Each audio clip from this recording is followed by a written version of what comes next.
Good evening, everybody. What's up, y'all? Another edition of Generations of the Game podcast. We have a lot to talk about in the sports world tonight. And of course, we got to start with my main man right over here, man. Introduce yourself there, good brother.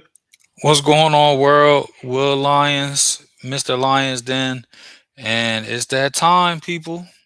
JP, let's get it. Yes, sir. Yes, sir. Yes, sir.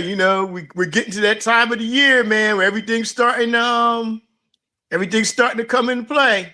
But we have another good show for y'all tonight. And we're going to start off right away. We're going to start off with the Jaden Daniels situation with LSU, where he put where basically LSU can't use his likeness or anything because somebody else is wearing his number 5. Um, let's get into it. Will, what do you think about this with the Jaden Daniels with the letter to LSU from his lawyer? I'm gonna be honest, bro. I'm not really feeling it because you gotta you can only do that. I feel like if the school already retired your number and then they just decided to like let this player rock it without getting your say so. But until your number is officially retired, man, like anybody can wear it. To be fair, now the number means something to you, of course, but the university, that's part of the appeal sometimes. That's part of the deal of getting players, you know what I'm saying? Like, Mhm. so if this guy wears number 5, who cares? And to be honest, it's a defensive player. So it really shouldn't matter. We see a lot of times where you might have guys wear the same number, you know what I'm saying, but they're on opposite ends of the ball, so it really doesn't matter. But I think to take it all the way to legal action is was wild to me. Um, and I just think that I'm not gonna say it's a bad look. It doesn't change how I look at Jaden, as a young man, as a player. But I just think I almost feel like it's like a move beyond him. It's like the team. You know what I'm saying? Like because at the end of the day, like you wore somebody's number. You know what I'm saying? Like so why is it that big of a deal? Like, as they say, the game is the game. Like until your number is retired by that university. Now I will say it should be as a Heisman winner. You know what I mean? Like, but until it is, it's free game. It's fair game. Okay, you know what, bro? I can respect that. I disagree. I slightly disagree, but Hmm. I can respect that. I understand where he's coming from too. He was a Heisman Trophy winner. He led LSU to a 10-3 record. If it was an expansion the way they have now, they would have been in the playoffs back then. Yep. Um, Also, another thing with LSU too was that was a very talented team he played with. That's neither here nor there.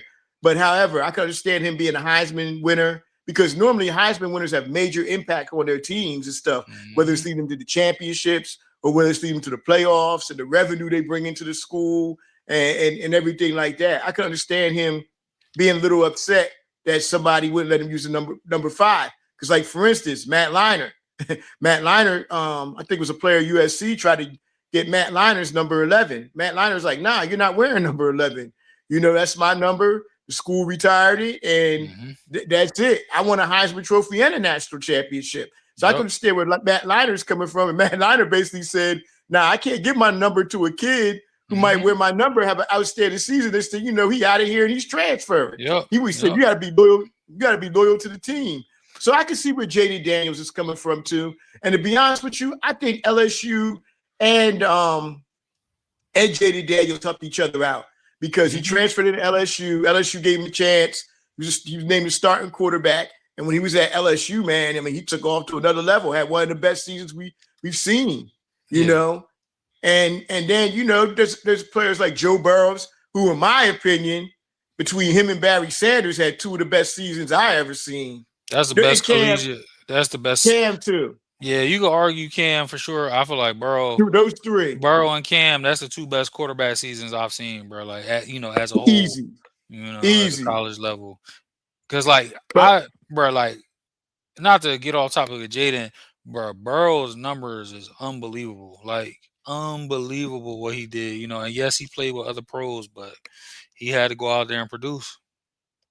he had to go out there and produce. And now, and like you said, we're not going on and on and on about Joe Burrows, but Joe Burrows, man, I mean, that offense might have been the best offense we've seen in college football, maybe ever. I Yeah, mean, you bro, got it's two. up there. It's up there. They had a Mm-hmm. running game. They had a. Yep. They had receivers. I Mm-hmm. mean, man, they had it all. I mean, you got two receivers who right now are projected to go to the Hall of Fame. Exactly. Joe Burrows. Joe Burrows is projected to go to the Hall of Fame. Not only that, they had forget the kid's name, little running back they had back then. He went in the first round. You know, so and on defense they had some great players on defense too. That's one of Yep. the all-time great squads you ever see, that LSU team from 2019, 2020. But getting back to Jaden Daniels, though, Jaden Daniels had an awesome career. I think he had almost 4,000 yards throwing and over Mm-hmm. 1,000 yards rushing. So he had an outstanding year as well at quarterback. But I can understand him being mad though. And I know Joe Burrows is giving out his number to different players and stuff. But yeah, I can see where Jaden Daniels is coming from with that. Maybe he feels disrespected that they don't consider him maybe on the same level, or that he brought a Heisman Trophy into LSU and the revenue he brought with the team, with him, being there and stuff, But I You can know see your what? point. I think I have a thought too, bro, when I think about it. So if your school has their own standard and it's like clearly the standard, then I feel like you gotta respect it. Now I don't know if LSU has that, but for example, you brought Mm-hmm. up Matt Leinart, right? The Heisman and the championship, right? So like that, Mm-hmm. and retired number. I feel like the Heisman, and it's not to downplay a Heisman, it's an amazing achievement. There's only one every season. But the problem is, like, think about, like, we brought up Joe Burrow. That's what, two Heismans in what, like 5 year span? You know what I'm Yeah, saying? yeah, How many it first was. rounders have they had? You know what I'm saying? Like, so, like, and to be fair, Burrow got the Heisman and a championship. You know what I mean? Like, so Yeah. when you compare it like that, now if he got a Heisman at Arizona State, they probably would build a statue of him. You know what I mean? Like, it's the difference too. Like, where are you going to school at? You know what I'm saying? Like that weight puts a little more weight, or takes, I'm not gonna say takes weight off, but maybe push you up in the stratosphere by yourself, compared to Mm-hmm. being at a school which is like a pro factory, and you have a Heisman, you have a great season, but by their standard, it's maybe top five, you know what I'm saying? Like, instead of Mm-hmm. the greatest season that the school has ever experienced, you know what I mean? Mm-hmm. Mm-hmm. Because Yeah, yeah. on the basketball side, if I remember correctly, Steph Curry is by far the best player Davidson has and will ever have. But if I remember correctly, they said they would not retire his number unless he graduated. Every school has their stuff, because That's the Davidson standards. Yeah. is not a basketball factory. They're an academic institution, the way they look at it. So it's like, Mm-hmm. no degree. Sorry, man. We love you. We can't do it. You welcome all you want. We'll name the court after you or something. But, so that's just something too. Another like angle to think about it. Yeah, it is. It is. Hey, bruh, I'm not going to dispute your points. You have some very valid, very good points. On what you're talking about. I can Yep. understand it. I can actually dig it. But if I'm Jaden, fuck it, retire my shit. You know what I mean? Like, at the Yeah, same time, retire. like, retire my shit. Y'all made how much off me? I had the campus buzzing. Yeah, and the kid that apparently is wearing his number 5, he's a 5-star recruit. Hmm. So he's supposed to be very good as well. That So that portal that portal got dudes like rethinking shit too though. It's like, man, yeah, you know what? Are you gonna be here? I'll give you my jersey number and your ass is going like in that's 6 months. gone. They getting money from somewhere else. Hmm. And we'll see what your boy Lane Kiffler is going to do. Make LSU Man, football great again. We're going to that see ain't what my he's going boy. to You do this slip that year. in there, man. You funny. Yeah, man. We're going to see what he's going to do. Hmm. Definitely. Yeah. Let's move on to something else. Let's move on to some basketball news real quick. And you know, maybe we could discuss this, bro. What do you think about this whole Kawhi situation, bro? Bro, this is of like my adult life I can think about, bro. This is the most wild thing that I've seen, bro. Like I'm torn, right? Because I feel like yes, the NBA absolutely has to, like do their due diligence, complete this investigation, and if they are proving everything that's being reported, then you absolutely have to do something, man, because like you can't allow teams to like work around the cap in that way because it undermines like the process. It allow if that's the case, then a team that has like every owner has money, but some of those teams owners is worth way more than others. So like you got like a Steve Ballmer. Hey man, our cap situation is a little funny. We got 20 million.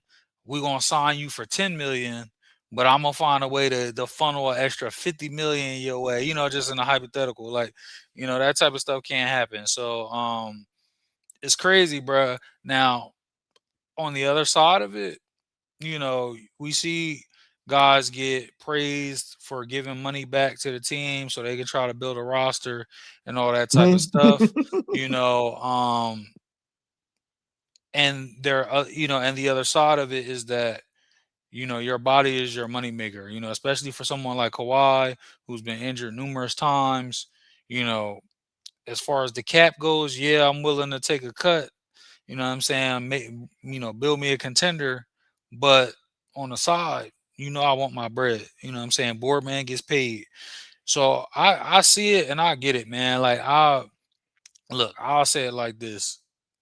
I'm never gonna knock somebody for trying to ensure that, their future is secure when especially when your body is your business.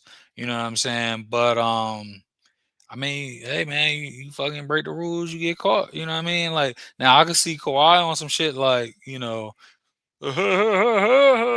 didn't know anything. My agent Mhm. handles all that, and then, you just fire the agent and that satisfies, what the NBA feels like they need to see. You know what I mean? Like I feel like we can see something like that because at the end of the day, bro, Kawhi is still playing at elite level, bro. They're not trying to Mhm. have him suspended for a chunk of the year or some shit like that. Yeah, bruh. You can't. If they're going to do it, I think they're going to give him maybe 20, 25 games. Some Right. people are saying suspend him the whole year, and some people even saying put him in jail and shit. Yeah, I'm like, man, Hell, come that's on, man. crazy as hell, Yeah, bro. and some people be saying that stuff at every day. Well, if he go to jail, I know him. I know another mofo who's where. He should have been in jail, but we ain't Hmm. gonna get into that though. But You know, but the but government the government is greedy. As long as like if they can get a cut of whatever he got, they'll be straight. yeah, another thing too. People say he should be suspended for the season. I don't think he should be suspended for the season. Man, They hell might give him no. Nah, they might give him anywhere from 10 to 20 games, bruh. Something like that, and every the integrity of the game. Did the man gamble? No, he didn't gamble on the games and stuff or anything like that there. He's straight. But I do think sometimes Adam Silver is a little over his head sometimes as a commissioner though, bruh. Because David Stern, he'd have had this shit on lock. He'd have been had this shit on lockdown. They wouldn't even have tried it with David Stern out there, bro. Nah, bruh. Nah, you can say what you want about David Stern, how he changed the game and how he did this, that, and the third. But one thing David Stern did, he was for the integrity of the game. I'm not saying Hmm. that Adam Silver is not, but I'm saying David Stern would have this, he would have been had this shit handled. Nah, it's a clear difference. David Stern was the perfect mix of, the business mind that the game needed and a disciplinarian. Like, he was all about, Mm-hmm. promoting the stars and everything in the league. But if you fucked up, and you hear like the stories from some of the players after retirement, like the way he'd be talking to him in his office and stuff, you know what I mean? Like David Stern did not fuck around, bro. And at the end of the day, you have to have that because when people are getting paid this type of money, these guys are getting paid. It's a feeling of being untouchable. And the only thing at times that keeps the fine line is someone that is going to hold them accountable, and ensure the checks and balances. And Stern, he did that. Sometimes, some people will argue too much, but he damn sure did that. Oh yeah. Real quick, JP, what I'm saying? We got the surprise we was waiting on, the homie, what I'm saying? Yeah. Um, friend of the show, one of the busiest hoop content creators the world has ever seen, and California's own, our brother Kev Luke. What up? Man, how y'all doing, man? It's What's been a up, brother Good, minute. brother. Kev? How you doing, brother? Long time no see. Man, long time no see, man. I'm glad to be back, man. I'm glad to be Yeah, here. bro. Hey, oh Federation of yeah. the game, Will, JP. I appreciate y'all, man. How y'all been? Hey, come on, Great, man. You brother. family, bro. We've been Yeah. good. Oh, We've been good. nah, Appreciate We've you been man. good. pulling We up. talk about, yeah. Yeah, We were in the for middle sure. of talking about. Oh, go ahead. I'm sorry, Will. No, Oh, I'm nah. good. JP, that was it. Okay. We're in the middle of talking about this Kawhi situation, man, and everything. So, what's your take on it, brother? Man, it's tough for me just because I feel like, I mean, if we being honest, I don't think this is the first case, nor is it going to be the last of paying Mm-hmm. bills and trying to circumvent the salary cap, right? Like, this is just, I'm not going to say it's business 101, but like, come on now. Like, let's be honest. I hate to put it out there on wax because he just had an amazing postseason run, but do we really think Jalen Brunson legitimately turned out $100 million from the New York Knicks? Like, come on, bro. Like, on top of the table, yes, but underneath the table, you're crazy if you don't think he recouped at least some of that bread, right? So for me, I'm not trying to be out here dry snitching by any stretch of the imagination, but I don't know. Me personally, I feel like eventually, I'm not gonna say it's gonna get swept under the rug, but I think they're gonna finally reach a conclusion. And I think the Clippers will probably get a little slap on the hand just to let other owners and let other franchises know, like, hey, we're not gonna do this, and we're not gonna let it get uncovered and deep dove into like how it's been now. But I don't know, bro. For me, being from the city, like we're talking about the Clippers, right? You're always playing second fiddle to the Lakers, and you got to do all you can to keep your stars happy. Whether it was Kawhi, whether it was Paul George. So, in my opinion, when you talk about Kawhi, I mean, you can make a case he's the greatest talent to ever put a Clipper jersey on, right? Mm. And so if I'm Steve Ballmer, me personally, I'm probably doing the same damn thing, just to be honest. But we'll see. I hope they get a resolution because me personally, I would love to see Kawhi go back to Toronto. I think if you put Kawhi back on this currently formed Raptors team, they're a legitimate threat in the Eastern Conference, and they make the East even better. I know JP, I'm pretty sure y'all have already touched on, your Sixers and Oh everything yeah. that they've had going. But yeah, man, I mean, I don't know. I'm very curious to see how Adam Silver responds to this because this is a huge thing in the league right now, and they've got to reach some type of resolution within the near future. So I don't know. We'll see. Yeah, me and Will, we just mentioned about David Stern. David Stern had this shit under control a long time ago. He'd have had this shit on lock. Definitely. David Stern like, hey, look, you both fools, we putting this underneath the rug. We gonna bury the bodies and stuff, but don't let this shit get out. That's how David Stern be like. Stern ruled the league with an iron fist, and whether you liked it or not, scandals were, except for maybe the Tim Donahue, but he had no control over that or the referees shit or whatever. But let me tell you something. David Stern had the NBA on lock, bro. Facts. He had the NBA on lock. So I'm willing to see how this is going to blow over too. I do think Kawhi is probably going to get a suspension or something like that there. But you had people, I was telling Will, you had people talking about maybe he should go to jail. I've heard some shit like that. He should be suspended. He should be suspended for the whole year. I mean, suspended for the whole year. First off, it's bad business to have him suspended for the whole year. That's the first thing, and because that's revenue. Like you said, he goes to Toronto. That makes the East even stronger. Back to Toronto at that, bro. Them people is hype. Yeah, they hype. Because right now, looking at the NBA right now, except for maybe 2 or 3 teams, there is no off nights no more in the NBA, bro. Everybody could be beaten on any night. The Wizards, they're coming up. Yep. You know, we know what the Knicks are at. The Knicks, the Sixers, the doggone Miami. Yep. You know, all these teams, man. You know, they're there. And on any given night, somebody can win a series too.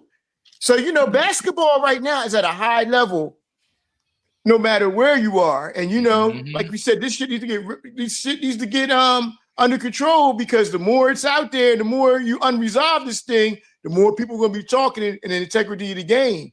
So this shit better get done way before the season begins. Bruh, David Stern would have been out this bitch like the Godfather. Had You Kawhi ain't walking in the lying. office like, why didn't you come to me?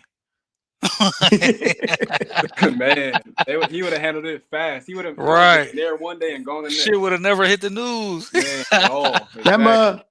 That mug would have been sitting up there with a toothpick out the side of his mouth, one of them top hats and stuff, man. He'd have been sitting right there with that, feet up on the table, and be like, all right. You'd be like, all right, mofos, what the hell's going on? Yo, real quick, JP, I guess while we, still talking about the league, we ain't have Kev on in a minute, man. How you feeling about your Heat, bro? Man, I'm excited, bro. I really am. I mean, I know a lot of people were talking about Giannis the last few years. The Bucks have been very underwhelming, right? Trying to figure it out, trying to keep a competent roster together. But for me, I think it's a perfect marriage at the perfect time, because when you look at us, ever since the whole Jimmy Butler drama shook out, we've been terrible, essentially. Like, not even playing worthy, in my opinion.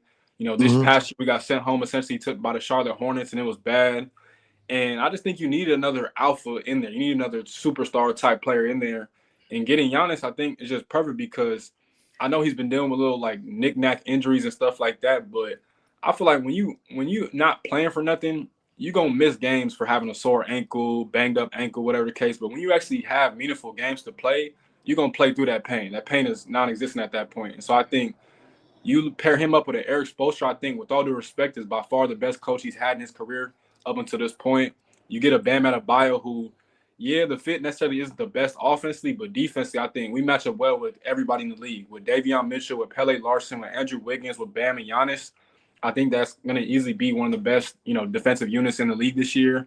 And then again, like, I just think Giannis is going to be motivated. I think he's going to be motivated to prove that he's still a top 5 player in this league. And when you have that, you have one of the most dominant rim presences in the history of the game. You got a dude that's expanded his mid-range game. He's elevated as a playmaker. So I think we'll be able to put it together. I don't necessarily think that we're going to be a contender year one. I still think we got a couple of pieces to add to it. But I think year one, we're going to be a team that's going to be a tough out no matter who we match up with in the playoffs. Like, I think, again, defensively, it's not a team that I'll probably be worried about. Now, offensively, Spo, Bam, Giannis, they're going to have to figure it out. But me personally, it was, potential rumors about getting LeBron. I honestly would not mind getting DeMar DeRozan. I'm all in favor of signing a DeMar DeRozan. He's a guy that takes a lot of pressure off Bam and Giannis as a scorer. Even though he's 36, 37, probably he's still been averaging 20 points per game for essentially his whole career. So I like where we're at. I think this is a good core to have. And I guess we'll see, man. Again, like JP just mentioned, the East is stacked. I'm not sleeping on the Pacers. I think the Pacers are gonna bounce back this year too. So that's right. You're right. Yes, sir. Yeah, so it's some quality teams out there. But as a Heat fan, I'm just glad to be back in the mix, bro. That's all I can ask. I don't necessarily care about winning championships. Me personally, I just like being competitive and playing high-level basketball when it matters the most. That's all I could ask for. Hey, Kev, bro, this is the best offseason you and JP had in a long time, bro. I said, damn, my boys is back. Man, we back. Yeah. We back. But look, at least Kev seed 3 or 4 titles go through Miami. I ain't seen shit in 43 years. So I'm ecstatic. Shit, yeah, I ain't 43, seen, bro. That's a long ass time. Goddamn. And Will and Kev, Will would tell you, I said it on the podcast before all this stuff happened. I said, there's a chance I might never see another title again. But now happy days are here again, man. The first domino was Jaylen Brown. And then when I heard that that the Sixers got LeBron, I know my neighbors heard me down the street. I was screaming, man, like, what? I'm like, here we go. Here we go. But one of the things I think, the one concern I do have about the Heat is that might keep them from being in the Eastern Conference Finals or even going to the finals is the lack of outside shooting. They get a couple shooters, we be having a different conversation. We be talking about, wait a minute, they're up there with Philly and New York. You know, I think we'd be having a different conversation. You know, if there was somehow, some way to be able to hang on to Hero with somebody like that, then we might be like, yo, they might be the favorites coming out the East because they got the shooting and the big man on the inside to deal with. That's my only concern with them is when they're going to pack the paint against them without the lack of outside shooting. Dylan Mitchell, he's living up to his capabilities now. When he came out of Baylor, he got a home where he can start at. He's a more than capable point guard, as you said. You know, Bam and Giannis, they're gonna be destroying people down low. You know, I mean, overall, I like the team. They got one, like you said, they have one of the 2 or 3 best coaches in basketball coaching them as well. Mm-hmm. So, you know, Miami's definitely gonna be in the contention, bro. They there. You know, but you know who I like coming out of the East though. I like, you know, You said the Knicks, JP? You know what? I told all my friends and the Knicks fans, enjoy your next 9 months. I told them that you enjoy your next 9 months because come May, I expect something different, or even early June. It all depends. But you know, look, they're the champions. You can't take nothing from them. You know, they have a great team. They are the team to beat. Mm-hmm. They are the team to beat. But people are on their heels, though. They are on their heels. Fast. Yeah. So, speaking of that, let's go over this real quick, the schedule. Opening night. Man, I would love nothing better to happen than them to bring them banners down, and we come in there and we beat them by 10 or 15 points, and then you can take that damn banner down after that. I would love nothing more than that on opening night. But, you know, we'll see. Who did the Heat open up with? Yeah. That's a good question. I honestly haven't checked it yet. See. I'm about to pull up. Okay. Yeah. I know I believe we played the Celtics Christmas Day though in Boston. Mm-hmm. That should be a pretty good match. That's gonna be a hell of a game. That Christmas schedule was crazy. Mm-hmm. NFL and NBA. Yep. Yeah, my Rams. It's gonna be too. Yeah, that's gonna be a crazy week, a crazy day. Yeah. Bro, why they got an opening night game at 3:00, bro? That's what I don't understand. Eastern? That's what I don't. Yeah, bro. Pistons versus Detroit. Celtics, 3 p.m. Yeah. Oh wow. Detroit versus Boston. That's crazy. Mm-hmm. That's real crazy. But I will say this though. We open up with y'all. We play y'all on Valentine's Day, Will. Yeah. 5:30 Valentine's Day. That might be a good Valentine's Day for you. It might be a bad Valentine's Day. Oh, bro, I'm good either way, good brother. You know what I mean? You feel me? You know, like they don't want to stop shit either way. You feel me? But yeah. I feel you. Yeah. Somebody going to Valentine's. Somebody's going to, not y'all, but somebody going to Valentine's dinner mad as hell. Yeah, for sure, bro. You know them dudes that take it way too serious. Them dumbasses that sit up there and be betting their houses on stuff, man. They gonna be the main ones. I'm like, happy Valentine's Day, honey. The fucking Knicks lost. I don't care about that shit. I don't care about that. Oh man. Man, I ain't gonna say no names, man, but one of my boys every day on Instagram, he's got a Knicks moment since they won the damn championship. Every day, I go through the scroll and stuff, and you know the reels. Every day he shows that OG tipping every single. That's the crowning day. moment of some of these dudes' lives, man. Every single day, and something about the Knicks every day, bro. And I'm just like, oh my god. I told him I'm gonna let you get off the next 9 months. But if y'all don't make it, I'm gonna act a fool from that day until the summertime. And don't let us get a championship, because I'm really gonna go in on the New York Knicks. But yeah, man, what y'all think about the Lakers being bought for $12.5 billion? It's crazy, man. Every time it's a sale, like it becomes the highest sale, you know what I mean, in league history. But I mean, 12 billion is fucking crazy, bro. But that's where, you know, all of that is now, you know, like with the TV money and all of that, like, you know. See, and one thing I'll say, for the people that look at player salaries and like, oh, why is he getting this much? Why is he getting that much?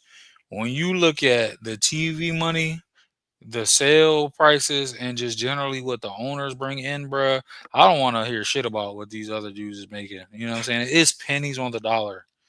Like Pennies on the pennies. dollar. Not only that, there some of these mofos out here sit up here pocket watching everybody else but they own. Mhm. Your damn boss, your boss is on the golf course somewhere making $35 million a year. You only see him doing quarterly meetings, and you getting paid pennies on the hour, and you worried about them while they robbing Peter to play ball. Yep. And y'all Yep. say nothing about that. Dudes be mad at what their coworker make, but don't care what the CEO make. Yeah, don't Crazy. care what the CEO make, man.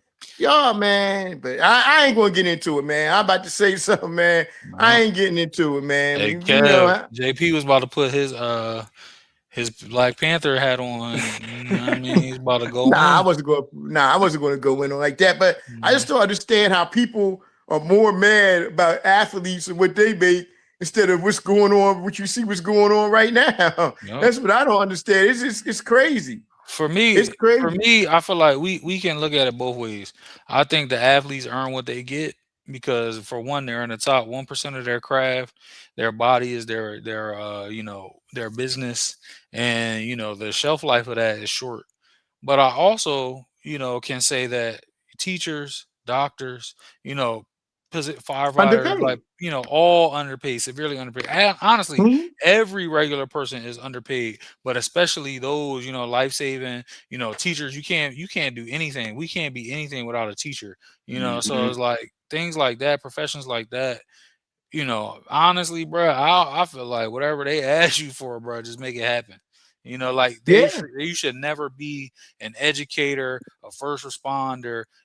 Honestly, I know people have their mixed feelings about the military. I'm gonna tell you something. There's people in the military that qualify for food stamps, bro.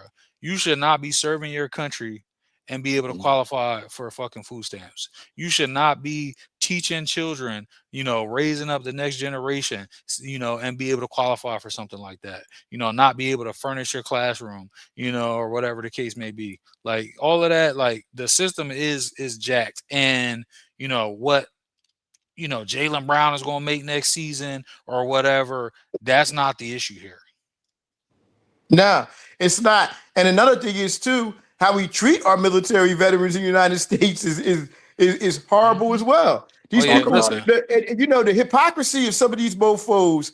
They see a homeless person on the street. Oh, they so dirty. Let me get away. Right? Oh my goodness. And not knowing that man served before the war. Yep, And that man's living on the street, veterans. putting his life on the line. And you worry, but all you say is that damn, oh, thank you for your service and stuff like that there. Like that's doing something for veterans. Yep. Most veterans need mental help. Most of them got PTSD and stuff. And there's no reason why veterans shouldn't be taken care of. There's no reason why little children shouldn't be taken care of. Kids and stuff should not go to bed hungry or anything like that there. I don't give a damn where the kids are from, whether inner city or even out there in the hick land. Every kid should have a right to live and do stuff like that there, man. Don't get me started on my soapbox. And there's really no need for anybody to be homeless as well. Bro, all these empty houses around here. Crazy. There's a lot of stuff that we can do, but I don't think it's going to change in our lifetime, but maybe down the line, things can change eventually because, I don't want free health care. That's socialism and all. Man, shut the hell up with your dumb, ignorant, illiterate ass. There's 21% of Americans are illiterate, and 54% of them can't read above a 6th grade reading level. Sit your dumb ass down somewhere. But anyway, I don't want to get deep into that stuff tonight, man. But it's just crazy, man. YouTube University, that's where some of these people go to. So, I just stop, bro. I'm gonna stop while I'm ahead. Then, next thing you know, we be getting hate mail and stuff like threats and everything. We don't need that, bro. Let's get back to the topic of sports. I'll tell you what, bro. We started getting hate mail. We made it. That mean a lot of motherfuckers is listening, bro. We made it. If we get big and people go back to listen to this stuff, they're gonna be like, oh shit, like yo, yeah, yeah. But we ain't look, we ain't mentioned, we just talking about what the real is, man. If you don't know what the real is, then I don't know what to tell you. Open your third eye, people. Now, some people don't got a third eye. They barely got two eyes, some people. Yeah, but anyway, let's get back on the sports show because this is a sports show, not a political show. or social. I'm gonna have to use show. that, bro. Some of them don't even have two eyes. Doesn't even got two eyes, bro, let alone three. For real. Yeah. But you want to get into the main topic? Yes, sir. Listen, man, we got Mr. California with us, bro. Yeah. Well, we saw the end of an era yesterday. 18 years of greatness, 9-time NBA All-Star, league MVP, led triple-double, the first player with a triple-double since Oscar Robertson. We're talking about Mr. Did he ever win a scoring title? Yeah, he got one. Damn. Even got a scoring title. Yeah. We're talking about Mr. Russell Wilson. Mr. Russell Wilson. I know. The hell am I talking about? Mr. Russell Westbrook. That's another Hall of Famer. He retired too, you know what I mean? But yeah. Yeah. Regardless of how bad he looked in the last couple years, he's going to be a Hall of Famer too, based off his Seattle career. And he's been to 2 Super Bowls. But anyway, let's talk about Mr. Russell Westbrook, who's finally put his sneakers up. A man that we could say never cheated the game, always played 100% every night. Who wants to take this first? Let Cal take it, Mr. Cali. Yeah.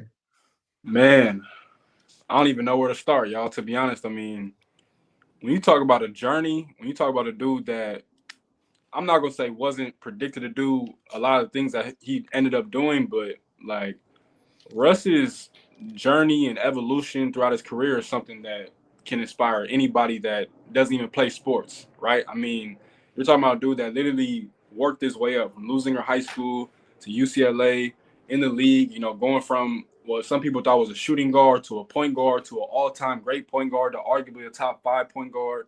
When you talk about a franchise legend for the Oklahoma City Thunder, I know Will touch on that in a second, but, he probably deserves a statue out there, in my opinion. He definitely obviously deserves his jersey up in the rafters. And I always say my favorite thing personally about Russ, bro, was that if you pay for a ticket and you paid the price of admission to watch Russell Westbrook, you always got your money's worth because he never took off games, he never took off plays, and he left it out there every single second while he was out there. And no matter how you feel about him, I think that's one of the most respectable things that you could say about an athlete because Russ literally left it out there. Blood, sweat, and tears. If it was good, if it was bad, it was nothing that I don't think he has any regrets about the ending of his career. Now, do I think he really wanted to retire? Maybe, potentially. I feel like, they said he had a couple offers from the Wizards and to go back to the Kings. Me personally, I didn't want to see him continue to play for the Kings, just being that they're the Kings and they're just terrible basketball.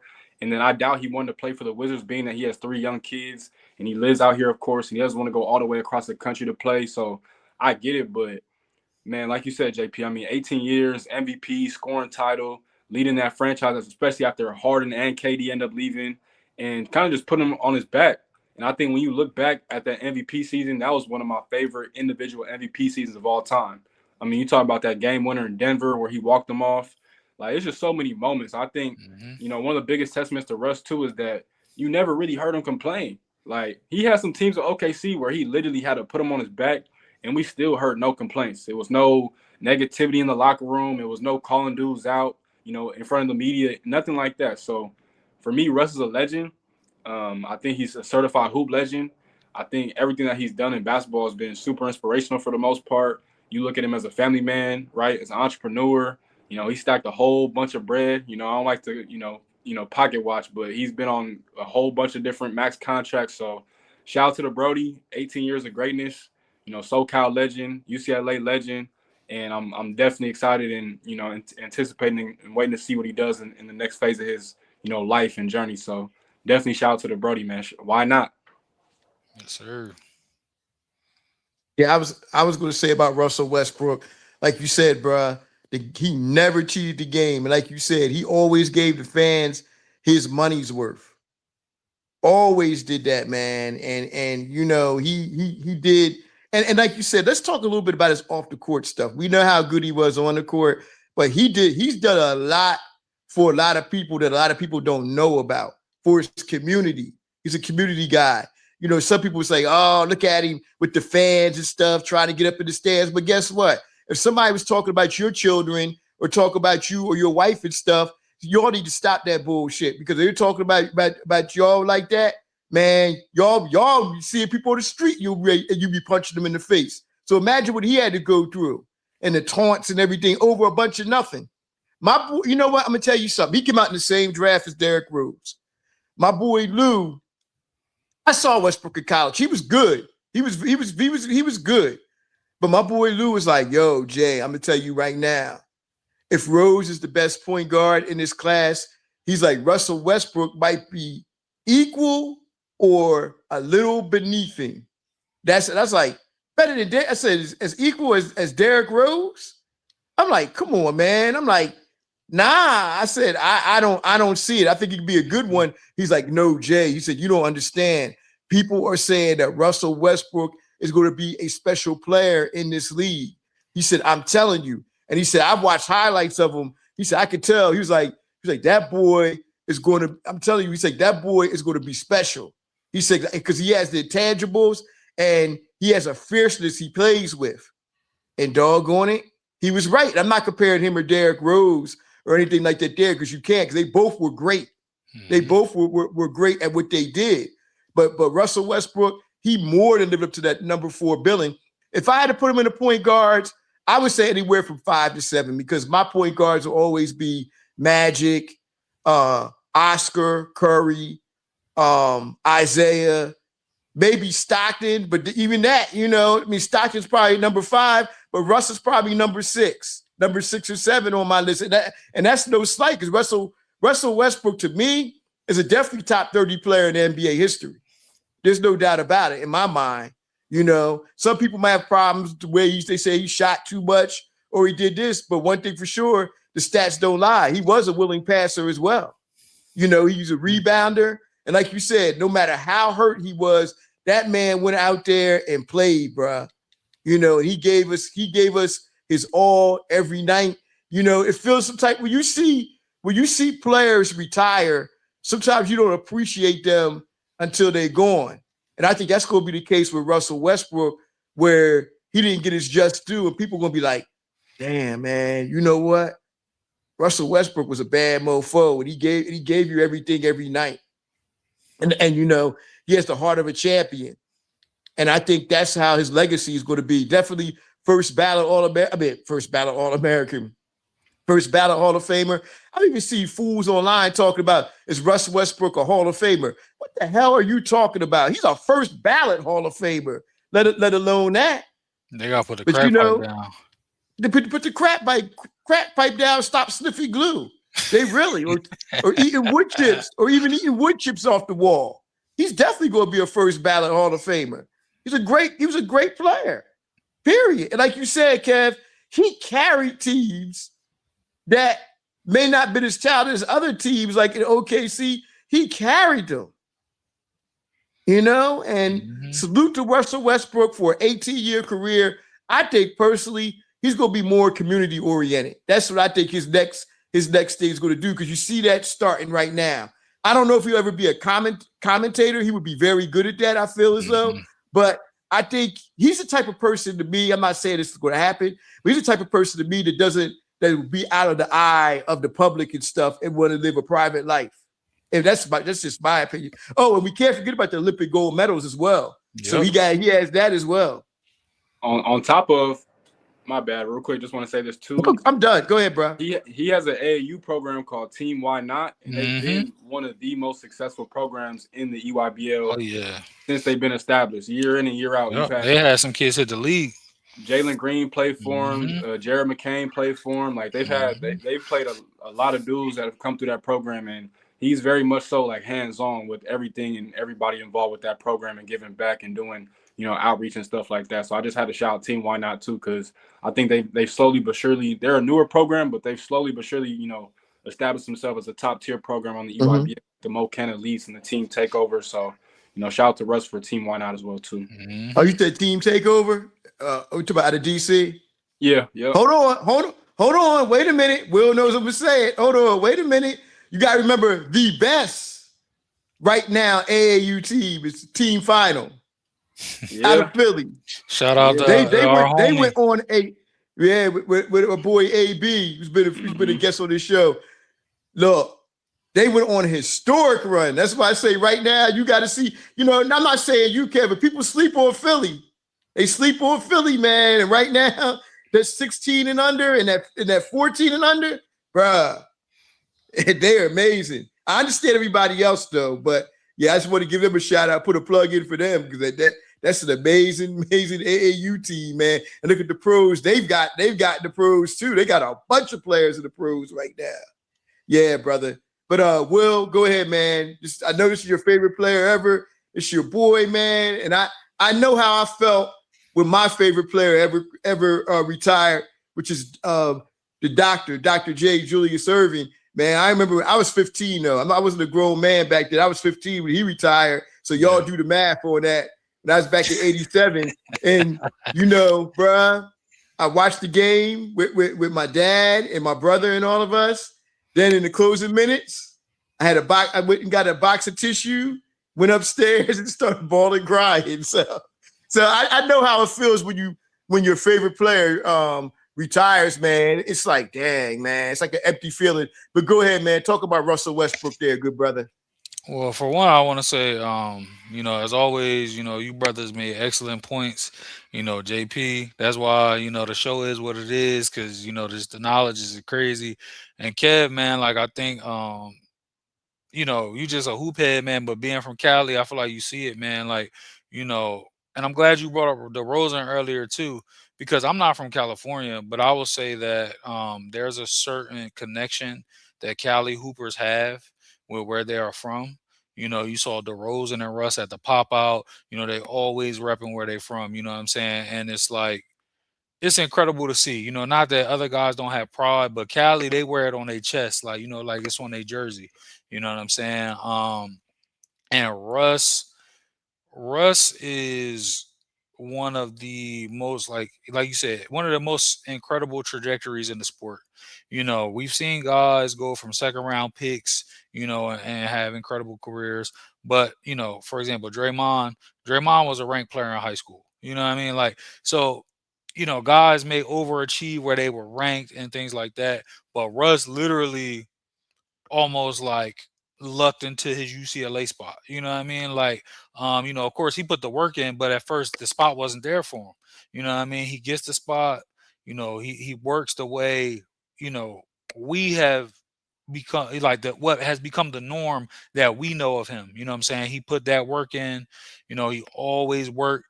I mean, you can argue Russ is like one guy, maybe the only one that I can say for sure that you saw work harder after the MVP. And that speaks volumes to the type of player that he is. But for me, of course the highlights, um the him being a blur and the half court in transition, before the hand and finger injuries, the unstoppable mid range, it's a lot of things that I appreciate about Russ. His passing ability, as much as people question his IQ, he got a lot of dues paid, and he raised the floor on a lot of teams that had terrible spacing, like jokingly, but somewhat serious, there's a lot of things that when you talk about NBA players as levels, right, versus a regular person. Now I'm gonna say it, bro. Tabo Cephalosha, Andre Roberson, Kev, you probably could outshoot them. You know what I'm saying? Like just being just being real, brother. Like amazing defenders, top notch athletes, some of the worst shooting ever. You know what I'm saying? Bro, Russ had Terrence Ferguson looking like he was next up. You know what I'm saying? He taught Oladipo what it was to work, and how to break through and be a star, like, and when you hear from, I'll be honest, bro, I don't give a fuck about the media. And I don't even care about, the naysayers. I feel like his fans and more importantly his peers, the guys, the younger players that came up under him, some of his teammates, they don't have anything negative to say. And when the media was spewing things about him acting like he's a cancer, you could never get a player to go on the record and co-sign it. And I'll be honest, you never want to see, your favorite player hang it up partially in a selfish way, but at the same time, bro, I'm glad he's done. And I'm glad he walked away really what seems to be on his own terms. He had Mhm. offers on the table. They weren't the type of offers that he really wanted. I think if it was Denver coming calling, what I'm saying, like, or OKC in a situation where they really needed him to still play, like he will welcome that. But outside of that, man, like, look, I made a lot of bread. My legacy is cemented. You know what I'm saying? Like, I'm good, because I feel like, you know, not everybody, but a lot of these people, bro, they just didn't deserve Russ. I feel like he's misunderstood because he stands on his own too as a man. You're not gonna be able to talk about his family. You're not gonna be able to talk crazy about him. You know what I'm saying? Like, and he's real. He don't fake it. If he knows you was talking shit about him, you a reporter, you was talking shit about him, I don't really have nothing to say to you in this next post game. In the next 10 post games. Why bother? You gonna say what you want to say about me anyway. You know what I mean? Like, and JP, there's a point that you made before we recorded, and I want to bring it up. The same love that AI gets, and he deserves all of it. Why is it not the same for Russ? He's cut from that same cloth. Everything he did, every time you want to say he shot too many times, not you specifically, but they say he shot too many times, bruh. Russ shot because he wanted to try to win. I can always live with a player doing that. There's guys that shoot and don't care if they win or lose. He really was trying to win, and when you look at a lot of his games, bro, Russ will have, a good bit of shot attempts, but how many assists did he have? How many rebounds did he have? How many minutes did he play? For a chunk of his career, you know, he was playing real defense, you know what I'm saying? And still was even in year 18. You know what I mean? Like, this is the type of stuff that, we can't overlook. And I want to highlight, Russ even more by saying everything he did on the court, amazing, but I respect him even more as a husband from what I know and as a father. Those are the things that he takes serious and champions. He made it cool, in my opinion, for this modern age to explore your interests. Russ was the first dude on that fashion shit. Whether we agree with some of the outfits, he was himself. You know what I'm saying? And I feel like now you have your shades, you have all these dudes, Jalen, J Dub, they wearing whatever they want to wear. But it's like, when I was a kid, it was AI, you know what I'm saying? Like the streetwear, Mhm. you know what I'm saying? And everybody wanted to wear the streetwear until Stern shut it down. But then, Russ was the change, you know what I'm saying? Like, and then you see that it was truly organic to him because not only does he, wear a lot of clothes, but you see, like, bro got his own like clothing line. You know what I'm saying? He's designing shit. Like, he's at Fashion Week. Like, it's some dudes, like, for example, like, this is not, I hate LeBron. LeBron sometimes be having some fire, like, tunnel fits. But I feel like, LeBron is somebody that I don't know for sure, but I'm pretty sure he has a stylist, right? Russ, I seen Russ in his documentary at the swap meet picking shit out. You know what I mean? Like, that's how into fashion he is. You know what I'm saying? Like, he might, like, you might fuck around and run into Russ at the thrift store buying some shit. You know what I'm saying? Like, because that's just his thing. And Yeah. Yeah. I say all of that to say, he came in the league as his own person. You know, he reached incredible heights and always remained his own person. And on top of that, I feel like he's a player that you could look at as a true role model for what he stands for off the court, and how he works on the court, and I just feel like, it just lined up. As much as he loves the game, he loves his wife and his kids more. And his kids is small. So, it's gonna be so crazy because they're so young. It's gonna be like, well, I know my dad was in the league, but I don't even hardly remember that. His oldest son does, I'm sure, but the other ones is real small. So he retired at a perfect time, bro. He has plenty of bread. You know, Look, they can do whatever they want to do and not be scrutinized. Not be getting death threats because he had a turnover or because he missed a shot on the Lakers, and just various things that have Ridiculous. taken place, and Ridiculous. I will say that another thing I want to say, and I want your opinion on this before we wrap it up. I saw people trying to compare what happened with Russ and what happened with CP3. And I will say that Chris Paul is a great as well, but I do not, feel like it's the same. Russ retired in the offseason, with offers.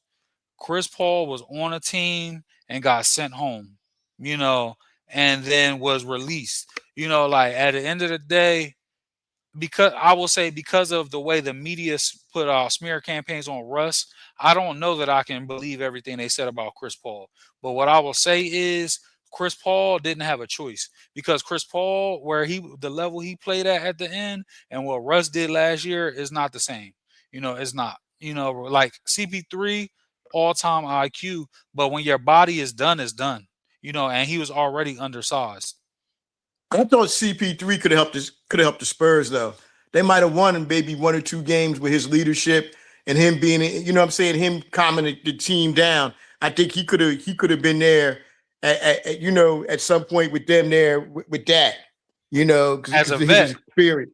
As a vet, and his experience. Yeah. Listen, at that point, bro, like I agree with that, his leadership. But one thing I'll say about CP3, at that point, bro, like, and it's not about Chris specifically. When it gets to that point, Udonis Haslam's Chris Paul at that stage, bro, just join the fucking coaching staff, bro. You know what I'm saying? Like, let somebody else get that spot. And you know something? It was the same thing with Jason Kidd towards the end of his career with Dallas.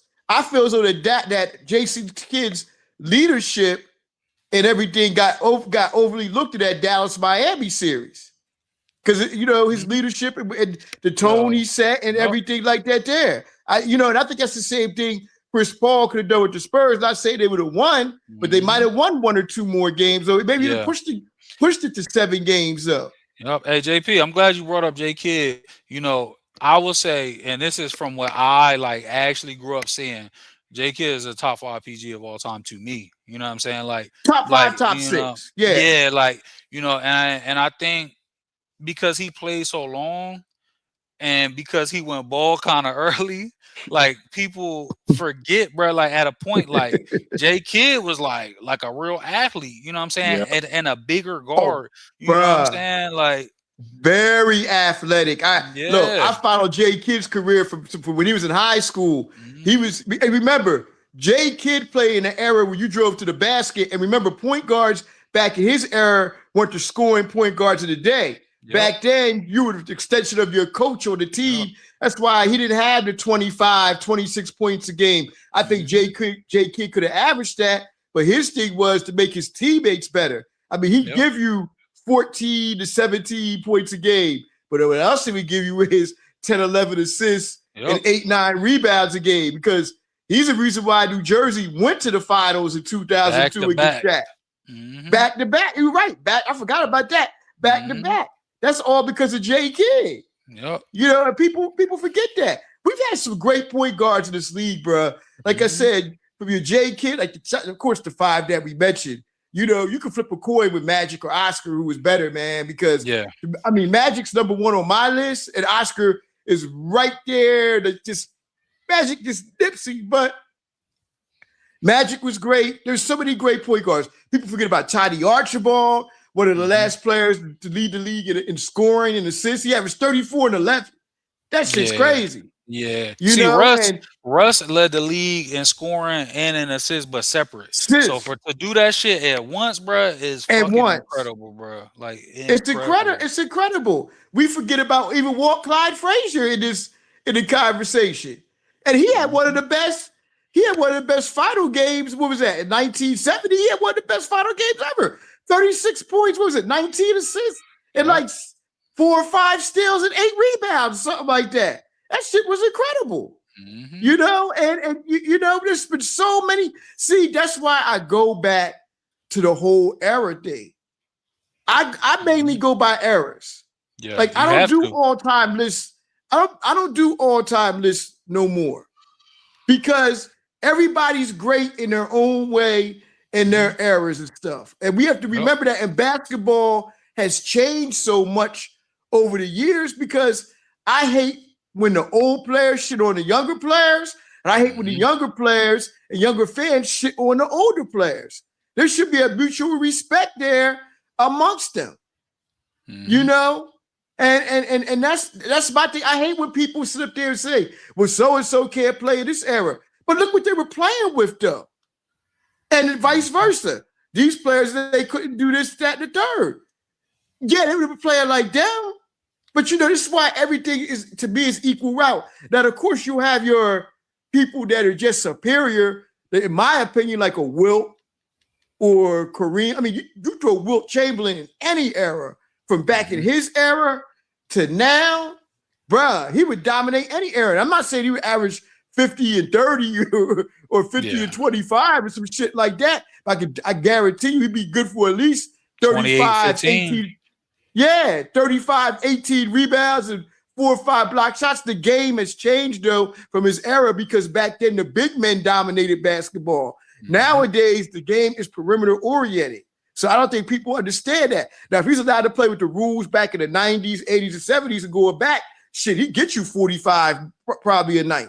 I'm talking about with Olajuwon, with Ewing, with David Robinson. He probably, because the game was more inside back then, he probably easily get you 45 and 20.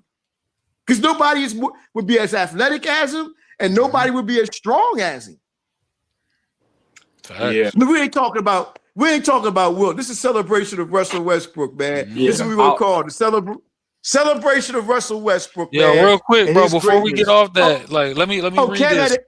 Oh, go ahead, Kev. My go bad. ahead, bro. Yeah, no, I just wanted to say this real quick too, to add on to a few of y'all points, right? To revert us back to Russ real quick. You guys talked about his wife Nina. He's been with her for almost 2 decades now. They met at UCLA. She played on the women's team. Of course, he played on the men's team. And they've been together, built a beautiful family, you know, from the ground up, 1. And then 2, obviously, we all remember, I know Will for sure remembers the 2020 game, you know, dedicated to Nipsey Hussle. Sir, neighborhood. Yeah, shout out to him. He got an album dropping tonight called Prolific, so I'm definitely looking forward to that. Yeah, I heard he had one dropping. And then my last point, just going back to how Will started off, man, like as a SoCal hooper, you know, obviously, you know, this generation, you know, Russ is a pivotal piece in that. When you look at Paul George and Kawhi and Klay Thompson and James Harden and all these other guys, right? I don't think any of the names I just mentioned are as influential as Russell Westbrook, right? And I'm talking from the on-the-court swag, the athleticism, you know, being a superstar as a whole, right? And so I just had to give Russ his flowers for that because, again, man, this style of play alone, we're talking about one of the most, forget athletic point guards of all time, but just one of the most athletic players, period, right? And we're talking full head of steam, going 94 feet. Is not too many players that could out-dribble or outrun Russell Westbrook. And then I'll land my plane by saying, man, that one dribble pull-up from the three-point line to the elbow was damn near a cheat code at one point in time. Like, it felt like every time he put it up, it was cash and he wasn't missing it. So, man, shout out to Russ, man. He's definitely going to be missed. He's definitely going to be far more appreciated post-career than he was during his career. But it is what it is. That's what we're here to do today, to give him his flowers. So just shout out to Russ, man. Hell of a career. And like I said, definitely looking forward to the next stage of his life, shall I say. Oh, well, I wanted to make one more point when Kev was talking about Russell Westbrook and his wife and where he met him at. Let me tell you all a story. One day, my brother ordered an Uber one day. So the Uber came to his house and stuff, and it was like an older guy, I guess, whatever. He was dropping him off at the airport. So before they got, train station, I'm sorry. So before they got to the train station, my brother said the guy was real cool with everything. And he said, oh, by the way, he said, you might have heard of my son-in-law. And my brother was like, well, who is that? He said, my son-in-law is Russell Westbrook. So I guess so I guess he was so cool. Like, my brother was so cool with him chopping it up on the way to the train station that he told my brother that. But that, you know what? That's crazy in itself. His daughter is married to Russell Westbrook. He out there driving Uber. He out there driving an Uber because that's what he wanted to do. Yep. You know, and everything. That shows you right there that family is a normal family. And you know, Russell might get hate from outside the community and everything and stuff like that there. But in LA, in his community, he is an icon. And I yeah. think that's what all that matters anyway. I mean, he did something with housing. And Will, I want to touch on something too before I forget. His children getting death threats and everything. And I remember, and I forgot all about that till you mentioned it. That is as disgusting as you can be, threatening kids over a damn game being played, over a child's game being played for a king's ransom. That is a damn shame that children have to suffer through that, which none of us is really doing anything, you know what I'm saying, not making money or anything about it, bro. You know, it's crazy. You know, and we take sports too seriously. I do believe a lot of times, especially in this country, bro. We take it as if it's a life and death situation. Yep. You know, and it's not like that, man. It's entertainment. It's entertainment, and we forget these players are human beings too. People are like, why is Russ so mad? Let your kids be threatening stuff. Man, you be out there, man. You ready to be out there. I ain't gonna get into it. Well, I would say what some people are willing to do, but you know, you get to that point of threatening your kids, man. That's what it comes down to. That's a disgrace. Absolutely, yeah, bro. But yeah, I gotta tell you all something off the. I gotta tell you something off the air too about Russ. It's not nothing bad, but it's real good. I didn't want to put it out there, but you know, somebody that I know that told me a good story about Russ. Oh, but anyway. Yeah, real quick, JP, let me read this and we can wrap it, bro. Like, you know, just for context on what Russ did, you know, we know that numbers don't always tell the story, but you know, I feel like for him, because he will never pound on his own chest, you know, like we just gotta, you know, put the context out there. In his career, more points than Steph, Hakeem, Duncan, West, Iverson, Barkley, Wade, Bird. As of right now, more rebounds than the Joker, Giannis, Bird, Kemp, Magadoo, Weber, AD, Aldridge. More assists than Nash, Magic, you know, in total, Oscar, Isaiah, Harden, Rondo, Parker, and Jackson. You know, so look, bro, numbers don't always tell the story of a player, but I feel like with Russ, you know, sometimes that context is needed because he scored with the best of them, but that man could create some buckets, bro. And you know, it was to a point where like the assist numbers were one thing, but he was underrated as a passer as well, like passing ability. He could thread the needle, bro. Like he would have some bonehead moments, but he could thread the needle, bro. You know, and like you said, JP, we've been blessed. You know, your era, and then you know, me and Kev, I'll say me and Kev's era. We have seen some phenomenal point guard play, and you know, he's right, you know, at the top of the food chain with all of that. Yeah. Hey, bruh, look, I know I have, and I know you all have too. You know what? What you call it? Put it in one day. I was on the phone one day with Mott one day, and he put everything in perspective for us. And this is like from our era till now. Like for me, he said we've seen a lot of great athletes in our day. He said we see everybody from Ali, mid to late in his career, to LeBron James. That's a whole lot of life that I've lived and I've seen. So you can honestly say, to LeBron's playing to this day, right? So yeah, at a high level. So yeah, I've seen a lot of. We've been blessed to see a lot of great athletes, bro. Yep. And I know in your lifetime too, because you all been watching sports, maybe not as long as me, but you all have a hell of a lifetime too of watching sports. You know, Roy Jones, you know, Barry and them when they was playing baseball. You know, we had all types of shit, man. It was amazing. Yep. We've had it all, man. You know, and for you, so I'm gonna say for you all have seen the NBA from with Kobe up until Westbrook. Yep. Just through sports, period. There's been a lot of great talent, man. And that's why we got to appreciate the talent that we see, whether it's from the 70s, with me, the 80s, 90s, 2000s, whatever, all great players and what they do, man. And we need to give them their flowers and appreciate them for what they have done and what they've accomplished, bro, because we've seen a hell of a lot. A hell of a lot, y'all. Facts. Yeah, but that's all I have, though. Another great show. Of course, we got our boy Kev. Kev, we got to have you, especially college basketball be here soon. Them Sparties, they got everybody just about back. Them Sparties, man. If I'm gonna tell you something, bro. If Carr ever developed, if he would have developed, like had the complete package, he wouldn't be back there right now, man. He'd have been a top 5, top 4 pick, bro. Because his athleticism is as good as anybody. I'm gonna say it. His athleticism is as good as anybody in college basketball history. And you know what I mean?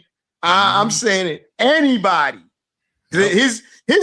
I'm not going to say it's quite there yet, but as a guard, he's like the Vince Carter of guards as far as athleticism goes.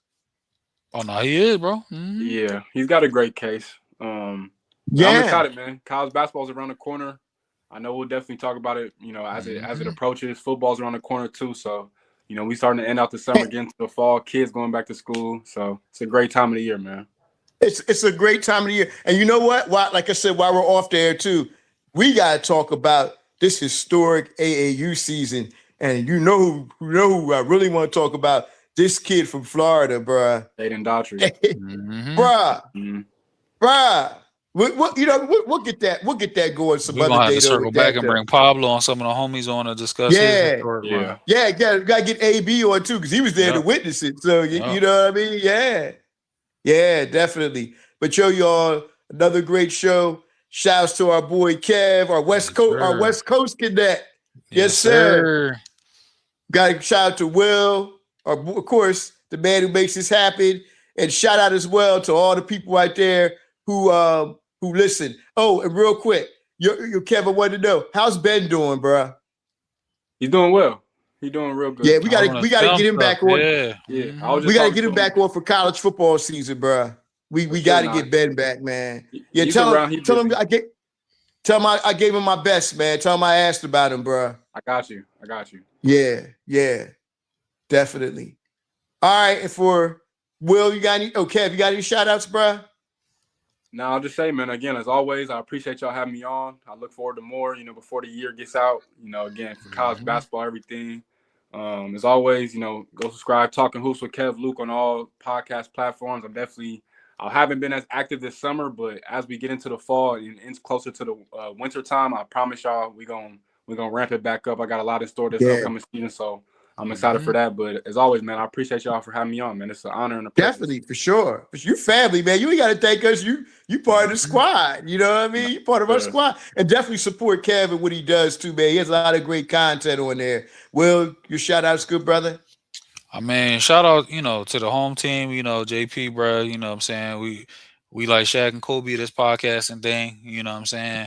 Shout out to my boy Kev because, it's literally like if Kev is available, bro, I could text Kev while we recording and he would join if he can. You know what I'm saying? Like that's the type of rapport and support, that Kev is continued to, show. So, shout out to that man.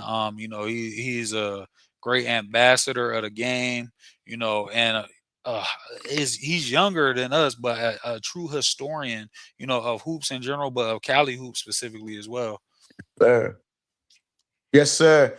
Man, Kev, I guess the Cali class was a great class, but it wasn't historic as we thought it was with everybody leaving out of state, bro. Oh, man, it was going to be historic. We'll talk about it. Yeah, man. We'll talk about it, bro. But for Kev, my boy Will, and me, hope you all enjoyed this show. And we say have a great weekend and see you all in the next episode. Peace. Peace.